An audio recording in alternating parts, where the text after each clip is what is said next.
All right, welcome to the Elias Macco Show, second hour of the program. Now, this week began with this story of Montreal police shooting a pit bull in the St. Michel neighborhood. After multiple reports of aggressive behavior, the pit bull had gotten loose and was trying to bite pedestrians near Jerry and 15th Avenue. And, of course, video circulated online of the dog approaching an officer before being fatally shot. That's how the week began.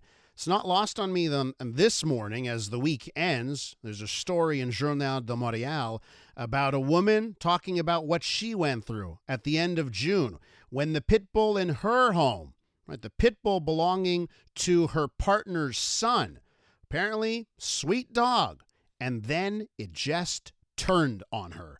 And she tells Journal de Montreal that she's never going to forget the look in the eyes of the dog as it was mauling her arm, and it just, that look in the dog's eyes. That's the story this morning in Journal de Montréal. So with that in mind, I wanted to talk to someone who has really looked at pit bulls throughout the years and just how dangerous these dogs are. Barbara Kay is a columnist for the National Post. Barbara, welcome to the program.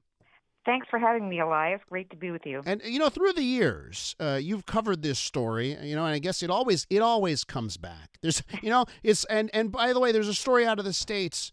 Oh my goodness, this woman that lost her 1-year-old in front of her eyes when a pit bull mauled her 1-year-old to death. It doesn't end. So listen, let's get into this, because when we talked about it earlier in the week, I was bombarded by text messages and calls from listeners who were convinced that their pit bull was the sweetest, that they had a pit bull, it was the sweetest. I kept hearing that over and over and over. What's your take?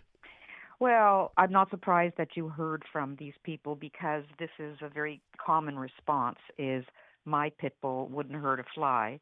And another thing that you often hear is when the police interview people in the household where a pit bull has mauled a child or killed, a member of the household, and they'll say, but he never gave us any clue. He was a perfect dog. We never would have believed that this could happen. So, as you say, when these events happen, they are usually to the people around them out of the blue. They seem out of the blue because they seem to have no relationship with, the loving dog that they had in their house. So using anecdotes and saying my dog wouldn't hurt a fly, you can't say that, because one of the characteristics of the pit bull is that their attacks are sudden, unexpected, unprovoked, and quite often quite violent. So it's not a good argument to say my pit bull is wonderful.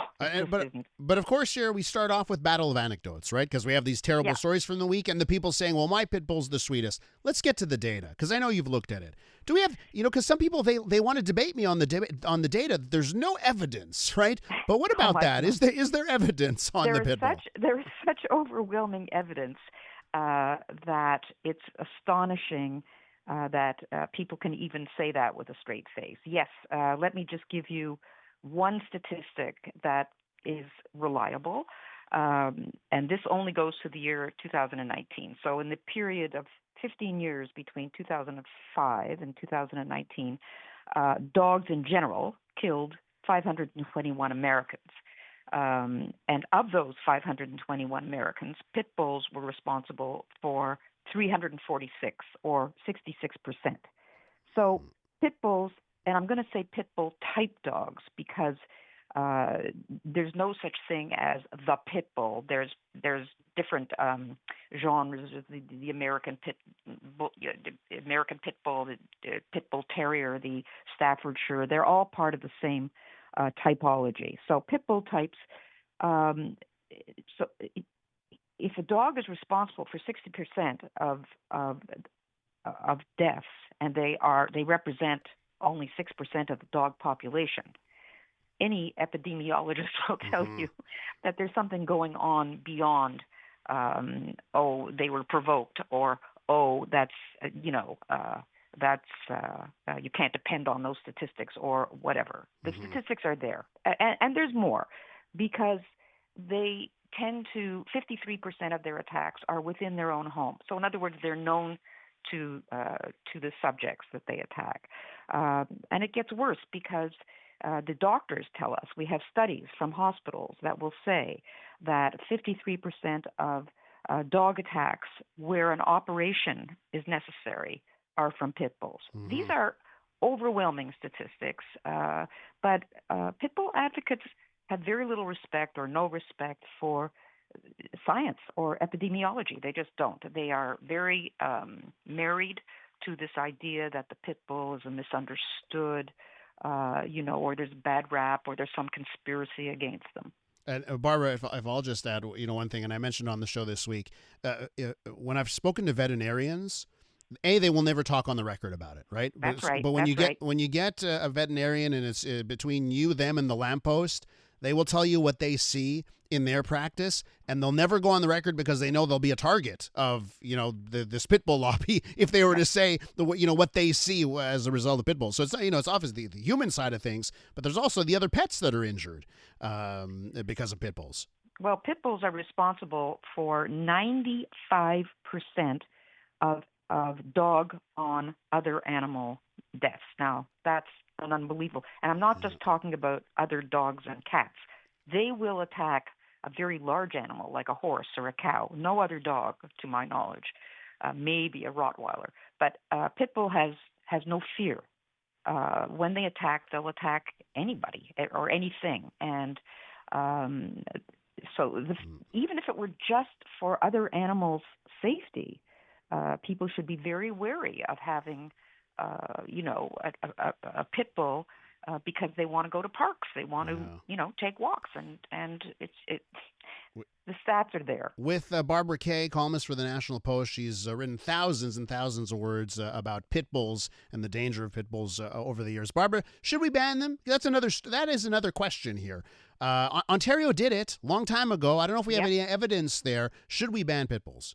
Well, I think we should. There have been, for example, they're banned on all Army bases in the U.S. I think you have to ask yourself, why are bans in place already in certain places against, and it's usually they'll call it a dangerous dog act, but basically the pit bull statistics are so far ahead of the next dog down, which is the Rottweiler, and then the German Shepherd, and here in Canada, feral huskies are responsible for a lot of grave injuries. So you have to ask yourself, why are there bans already in place? And the trouble with the bans, and you're right, 2005, there was a ban in Ontario instituted, and for a while, the stats on grave injuries went way down. And then gradually, the lobbies and they just couldn't. They did it. That was and they allowed all the municipalities to set their own rules. So a lot of the municipalities just ignored it, and they didn't. So unfortunately, that is the problem with pit bull bans. The lobby groups, the advocacy groups, are incredibly well organized and extremely well funded. Let me ask you to wrap up, because the other argument I get, it's not the dogs, it's the owners. What's your response to that?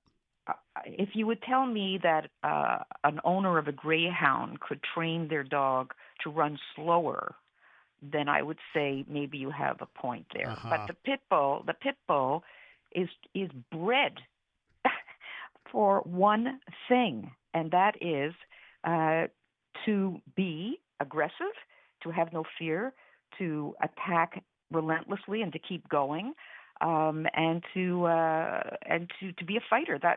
They were bred for bull baiting and for